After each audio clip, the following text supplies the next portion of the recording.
pas Ramadan gini, malamnya saya mau simulator, saya ngelihat ini sudah buram. Semua pedestal ini udah buram. Ya, tombol di sini aja nggak bisa kelihatan, Cap? Ya bisa. Jadi saya mau nekan yang ini, contohnya ini kesini saya. Ternyata di dalam otak saya ini ada pengerutan. Kayak kehilangan sesuatu yang sedih sekali. Kisah seorang Kapten Ahmad Farouk yang sangat mencintai dunia penerbangan. Tetapi nasib berkata berbeda karena Kapten Ahmad Farouk dinyatakan tidak dapat melanjutkan karirnya sebagai penerbang dikarenakan sebuah penyakit. Cerita ini sangat mengharukan. Kalian bisa ikuti semua ceritanya selengkapnya ada di dalam video ini. Ayo guys, sekarang jangan lupa klik subscribe dan aktifkan loncengnya. Jangan lupa di-share ya.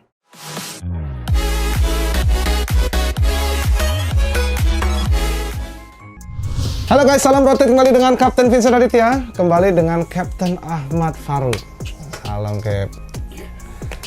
Konten ketiga nih. Cuman yang ini bedanya sangat mengharukan, Cap. Saya izin menggali lebih dalam itu kisah Kapten Ahmad Farouk ini dari semenjak karirnya menjadi seorang penerbang, menjadi Kapten super senior. Kapten ini jadi pilot ini dari umur berapa sih, Cap, kalau boleh tahu, Cap? Saya terbang di Garuda umur 19,5 ya. Kebetulan saya dari kecil sekolah itu lebih awal, jadi rata-rata 1 tahun dan 2 tahun di atas saya. Jadi sekolahnya kecepatan.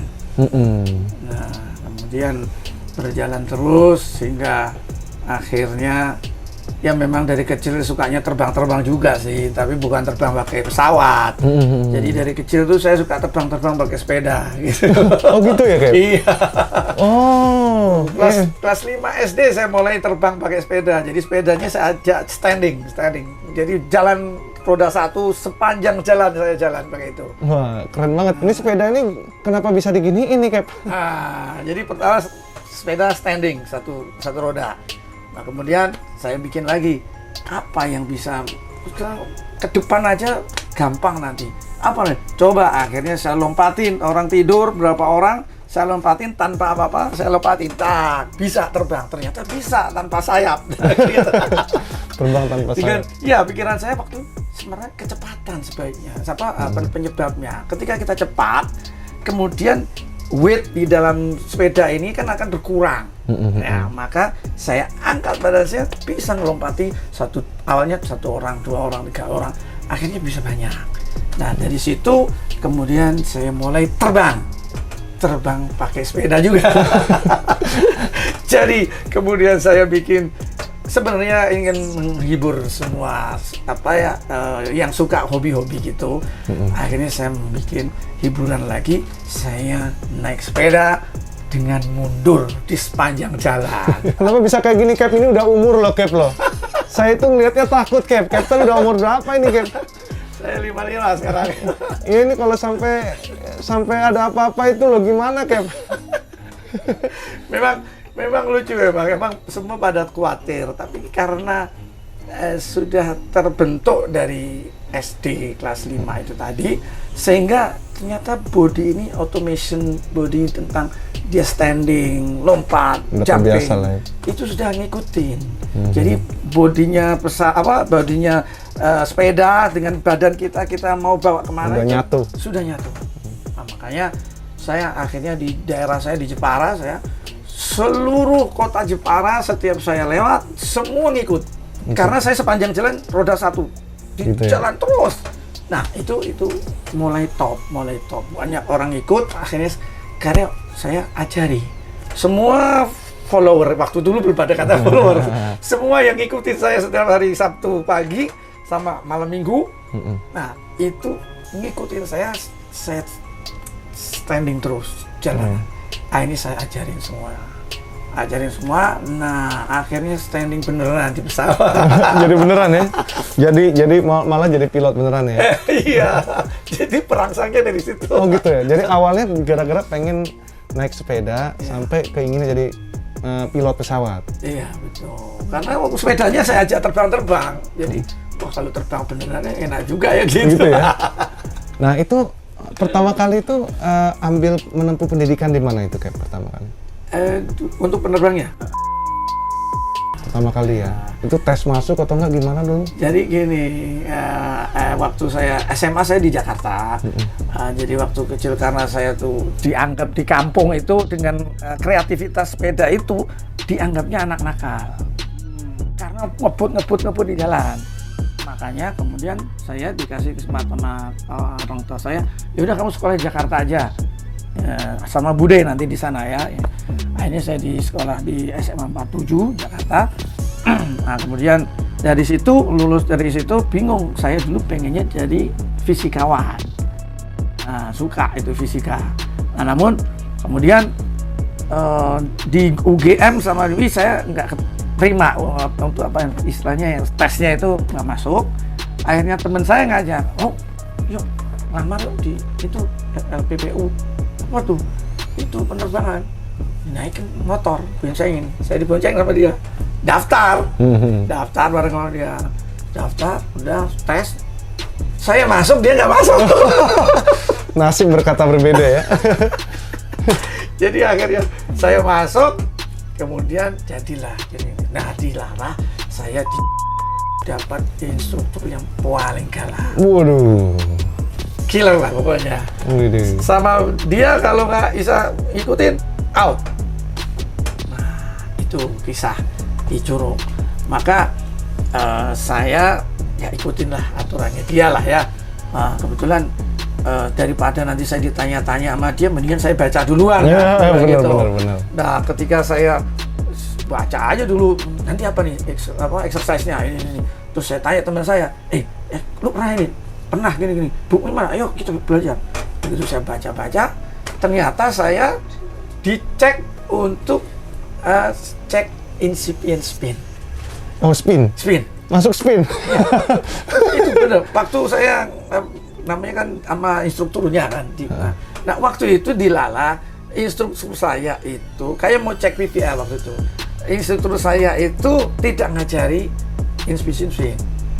Nah, kayaknya saya dicek sama instruktur lain, suruh bikin inspection spin. Tapi saya udah baca, nggak apa-apa, gue jalanin aja. Benar, saya dites, sedang recover, dapat oke gitu kan. Ya, lapor, terus saya lapor sama instruktur saya. Mas, saya terbang di schedule sama ini laporan. Kemarin, siapa yang ngajarin kamu spin? Saya nggak pernah ngajarin kamu lakukan gitu. Kamu ngelangkain saya. Standar tuh. Standar itu. Kamu ngelangkain saya. Saya ngajarin kamu bisa lakukan. Kan saya baca sendiri. Kan saya baca ya. Sekali catat saya. Terus diajak cross country ke Lampung. PPR kan. Udah begitu diajak sana, saya dikerjain sama dia. Kan bertiga dia, teman saya gantian. Begitu saya ke Lampung, saya jalan duluan. Sebangin saya, wah ini desain nih harusnya nih. Mas, desain mas, desain. Itu saya, desain mas. Mana sih? Itu ketinggian tuh gua. Mas, desain mas. Mas, desain mas. Request. Akhirnya, oh ini ngerjain gua, langsung biarin kan, saya diemin aja kan. Terus saya siap-siap aja. Begitu saya di set, terus saya tunjemin, set tendang begini, pesawatnya miring. Side slip. Side slip. Saya bikin side slip, tas. Dia langsung, aduh.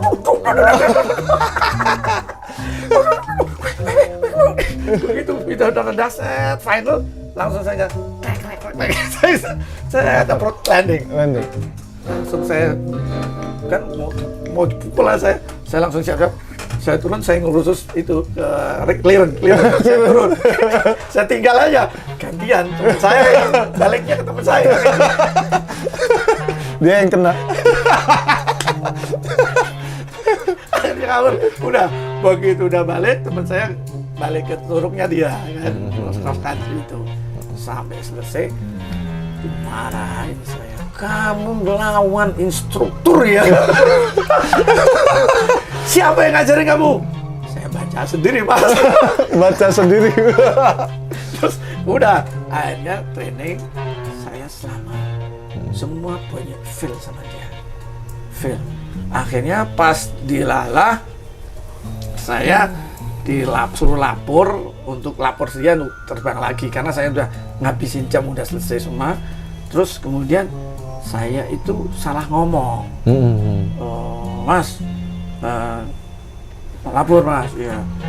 Ini mas, ini pesawatnya ini rusak mas. Kenapa? Itu murnya lepas. Saya bilang gitu. Dia melotot. Apa kamu bilang? Murnya lepas mas. Tendang saya. Ini saya ditendang. Dua. Apa kamu bilang? Murnya lepas. Tambah kencang. Begitu yang ketiga kali. Apa kamu bilang? Ditendang lagi. Saya dokter baru ingat. Namanya mur. Beliau namanya mur. Waduh, aku salah kok. Itu muarah. Terus dia pakai mobil mundur, pulang. Saya ditendangin. Ini sakit nih, pakai sepatu tentara itu. Saya ditendangin semuanya. Akhirnya udah diancam. Kamu yang keluar atau saya yang keluar? Ya begitu. Ya mas aja yang keluar. Mas aja yang keluar. Kabur. Terus wah ini mate nih gua. Ini gua dipecat nih kan. Terus saya udah sedih nih, ya Allah, aku diancam kayak gini ya. Udah, gunakan dah. Saya wudhu, mandi, wudhu. Saya doa ya. Karena apa? Saya harapan keluarga harus jadi. Enggak, saya harus ini. Begitu saya habis sholat maghrib, saya zikir, sholat isya, saya zikir, saya samperin ke rumahnya. Keputusan saya harus saya samperin. Saya doakan dia. Saya bukan mendoakan jahat. Saya doakan, ya Allah, sadarkanlah dia bahwa saya ditunggu keluarga untuk masa depan keluarga. Dan saya punya tanggung jawab keluarga. Maka mudahkan dan sadarkanlah dia. Saya sampai ke rumah, sampai di rumahnya dia sakit. Padahal sore habis marah-marahin saya, nendang-nendang saya. Dia sakit, yang nemenin saya istrinya. Kemudian istrinya bilang, iya mas, ini mas sakit, pulang dari terbang tuh sakit. Oh, terus ya udah, saya meminta maaf kalau saya memang salah, saya bilang gitu kan. Akhirnya dia berdiri, dituntun sama istrinya, dia duduk, dia diam, terus saya bilang, maaf, saya minta maaf kalau saya salah. Tapi kalau Mas Mur tidak bisa memaafkan saya akan mencari gantinya instruktur. Akhirnya dia luluh. Ya sudah, akhirnya ya sudah. Nanti kita lanjutkan lagi. Betul, sejak itu saya terbang lagi, tinggal di terakhir. Baik. Saya tidak pernah disentuh, dan kemudian waktu wisuda, Pak Menteri salaman ke saya, kamu saya yang awal-awal, Pak Menteri salaman, kemudian direktur sana, kemudian Mas instruktur ini tadi nyalamin saya, selamat ya, Bro, kamu satu-satunya murid yang berani melawan saya. Itu di Estonia. Kamu satu-satunya orang yang berani melawan saya. Tapi akhirnya jadi ya? Jadi pilot dan berkarir langsung masuk Garuda itu ya? Garuda langsung. Habis Garuda berapa tahun tuh, Cap? Dari umur berapa sampai umur berapa tuh? Garuda saya masuk 20 tahun ya, 20 tahun. Umur 20, Garuda sampai saya terakhir di Garuda itu saya 10 atau 12 tahun ya Garuda. 12 tahun ya? Ya. Terus kemudian udah ke Adam? Ke Adam ya. Adam, terus kemudian ke Klien. Baru Klien ya terakhir ya? Ya. Udah habis itu terbang di sana dan semua terbang biasa tuh, Cap? Banyak ya? Udah lama ya? Udah normal, saya terbang normal. Dinas saya kemana saja ya mereka mungkin saya udah mengalami sering ke Jeddah kan. Jadi schedule-nya saya banyak seluruh ke Jeddah, ke Cina, internasional kan saya semua sudah dalam arti kecuali yang kutub-kutub. Iya, kutub-kutub belum. Ya, alhamdulillah itu. Namun pas saya 2 tahun lalu ya, kita 28 tahun lalu, saya waktu bulan Ramadan, ya ini kan Ramadan nih sebentar. Nah, pas Ramadan gini, malamnya saya mau simulator, saya dapat schedule, saya udah siapin semua udah. Begitu saya pas mau terbang, dapat exercise, take off dari Gorontalo. Begitu take off, saya melihat ini sudah buram. Semua pedestal ini udah buram. Melihat ini semua udah buram? Pecah, gambarnya pecah. Ini lagi simulator? Iya. Atau lagi terbang? Simulator. Oh. Simulator. Dilala pas terbang terakhir saya jadi Chengdu. Dari Chengdu saya kerasa waktu approach di Chengdu, gerimis. Wah, ini karena gerimisnya tuh mata saya nih. Terus saya nggak sure kan. Nah, karena saya dulu sering autoline kan zaman pesawat gede kan, kan autoline. Jadi, wah ini udah pakai autoline kan certified dia kan bisa. Yang saya cek bisa, misalnya udah sering saya pakai autoline. Begitu approach, saya autoline, landing selamat, pulang dari situ. Kemudian Ramadan, saya simulator. Nah simulator ngelihat, wah nggak bisa nih. Kenapa gitu? Tadi nggak apa-apa, udah ulang, take off, nyolok, saya colok, ambil F1-nya, ini loh Cap. Iya. Kenapa nih kok? Tombol di sini aja nggak bisa kelihatan Cap. Nggak bisa, jadi saya mau nekan yang ini contohnya, ini kesini saya. Oh. Saya ulang lagi, nah F1 saya bilang, Cap, ini loh Cap, tangan saya diarahkan ini. Terus saya bilang, mas stop aja, nggak bisa nih saya. Kenapa Cap? Tadi nggak apa-apa. Coba aja. Nggak bisa. Ya udah istirahat dulu. Istirahat. Betul pas waktu sholat subuh, saya udah terus mulai lagi, dipilih, dicoba lagi, take off. Wah, stop. Nggak bisa kan? Kenapa? Mata saya. Nah, langsung saya cek. Ternyata pakai apa namanya scan, ya MRI. Ternyata di dalam otak saya ini ada pengerutan.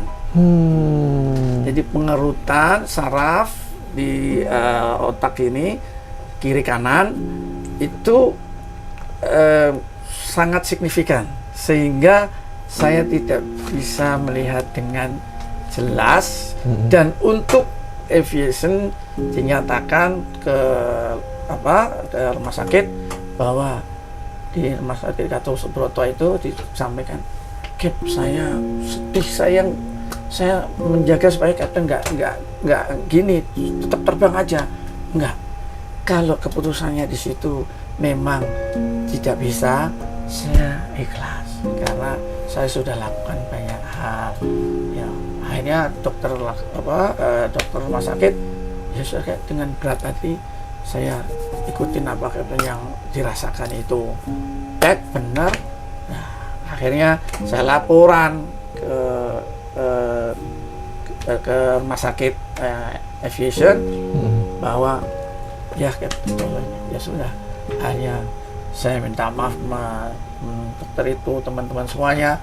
Saya sampaikan bahwa Tuhan Allah memberi jalan saya di dunia penerbangan yang saya cintai ini selama ini, dan saya sudah mendapatkan banyak hal, dan yang paling bersyukur saya diberikan anak saya sudah menggantikan saya, dua-duanya jadi pilot.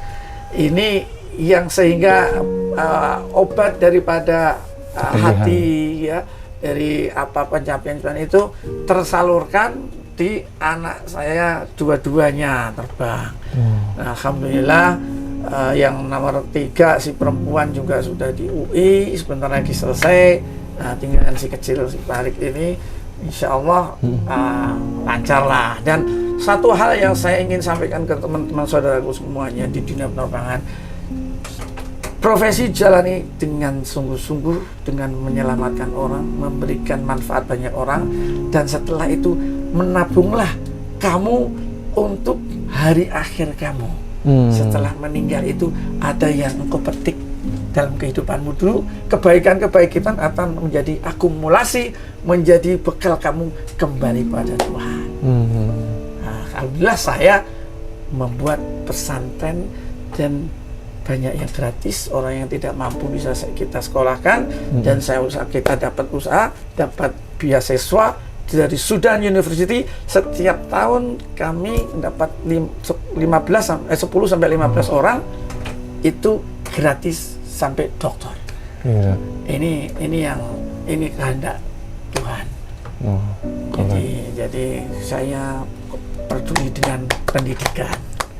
Gila, Gitu. Kapten mulia sekali hatinya, Kapten. Ya, Walaupun berat banget ya itu ya. berat Dalam satu hari itu, Kapten tiba-tiba dinyatakan nggak bisa terbang. ya. Gimana tuh Cap itu setelah berapa tahun Cap terbang itu? 30 tahun lebih? Iya, 35 tahun. Oh gila, itu pasti it's very tough. Oh ya. It's very tough, Pak. Ya itu ibaratnya kalau di rumah candaannya tidurnya aja ngigonya ngiga kokpit. Gitu ya? Ngigonya ngigo kokpit ya? Ngigonya ngigo. Iya. Tahu-tahu nggak bisa terbang lagi ya? Ya bisa terbangnya dengan sepeda lah. Gila itu sih. Freestyle. Ya. Tapi guys, ini saya sedih nih. Soalnya kenapa? Saya ngelihat orang yang sangat profesional, terbangnya baik, terus pengalamannya banyak, terpaksa. Ya, tapi mata sih nomor satu sih, Cap. Terbang sih mata nomor satu sih, nggak bisa main-main kalau sama mata ya. Iya, betul. Ya, itulah. Maka saya senang melihat Kapten Vincent ini dengan dedikasinya, dengan semua yang dilakukan ini memberi semangat generasi muda yang untuk jadi pilot ini menjadi menangkapnya tidak monok tapi menyenangkan, gitu kan? Ya kan? Dengan ini, alhamdulillah, sukses. Gitu. Terima kasih. Oh guys, ini kisah yang keren banget saya gali. Sebenarnya kalau dalam hati Cap, penasaran ya. Sebenarnya masih kepengen atau enggak sih terbang? Kalau Allah kasih sembuh total yang bisa masih tetap terbang dengan selamat, saya masih ingin. Saya masih suka lah, hobi lah ya. Menjadi hobi itu. Hobi sih, susah ya. Iya Cap, gimana sih hari-hari ketemunya kokpit, pramugari, penerbangan, penumpang. Sekarang tiba-tiba gimana Cap perasaannya Cap tiba-tiba dalam satu hari itu langsung gone gitu. Waktu pertama kali itu sempat ada ngerasa sedih tuh nggak tuh? Sangat sedih, bukan serasa sedih saja, sangat sedih. Langsung kan itu nggak ada persiapan. Kalau orang pensiun kan, ini hari terakhir saya, mereka persiapan. Ini kan nggak ada itu kan? Ada. Orang dari simulator langsung blok gitu. Ya, jadi memang sedih sekali pada saat itu sampai 2 bulan periksa itu saya kayak kehilangan sesuatu yang sedih sekali. Makanya saya hanya menyenangkan, bisa membackup atau menghibur diri saya sendiri hanya dengan ibadah. Ibadah saya ambil hikmahnya gini. Oh ternyata Allah itu sayang sama saya, di mana anak-anak sudah bisa terbang juga, sudah dapat karirnya dia, tinggal satu yang paling kecil. Istri saya juga sehat, dia sangat sayang sama kita semuanya. Dan saya membuat SOP yang mungkin bisa saya share ke teman-teman. Saya selalu membuat SOP ke keluarga bahwa setiap pulang atau pergi dari manapun selalu salaman, cium tangan, kemudian kita peluk semuanya, kemudian kita sayang, I love you. Itu yang saya lakukan. Dan makanya setiap saat hiburan saya ketika saya perlakukan begitu, dari dulu sebelum kejadian ini, dari anak-anak kecil, saya mengajak semuanya untuk saling menyayangi. Karena surga itu adalah di batin seseorang yang selalu berbuat kebaikan. Oh, luar biasa. Itu. Siapapun orangnya, apapun agamanya, barang siapa yang selalu menyejukkan orang lain, dia akan mendapatkan kebaikan di dunia maupun nanti di hari kemudian. Oh, keren. Keren banget. Ini kisah yang benar-benar top banget yang bisa saya gali dari seorang Captain Cap. Sangat sayang banget udah mulai dari karirnya, dari hobi, kecintaannya dengan aviation. Tiba-tiba di satu hari harus terpaksa harus berpisah dengan aviation. Dan tidak sampai di sana saja, Captain terus berusaha untuk berbuat baik dengan membuat pesantren tanpa bayar. Mulia sekali, Cap. Bagi yang tidak mampu tanpa bayar mereka. Siap. Jadi boleh juga nih kalau kalian mau pesantrennya bisa ditulis di sini. Boleh. Saya alhamdulillah Allah berikan saya membangun pesantren Al Buruj di Jepara. Jepara itu Jawa Tengah. Siap. Dan di sana bagi yang tidak mampu, insya Allah gratis. Dan bagi yang pintar dapat beasiswa untuk sekolah di Sudan. Siap. Selama 5 tahun itu sampai doktor free. Wah, luar biasa ya. Itu. Keren banget. Jadi kalian bisa lihat ya informasinya di sini. Ya, syukur-syukur teman-teman aviation bisa meng-create hal ini supaya saudara-saudaranya yang aviation juga, mari kita bangun pendidikan di Indonesia untuk mengajak kepada kesejukan dan kedamaian. Luar biasa. Oke guys, jadi itulah kisahnya Captain Ahmad Farouk, bagaimana perjalanan hidupnya. Mulia sekali, terima kasih sudah menonton. Semoga konten ini bermanfaat buat teman-teman sekalian.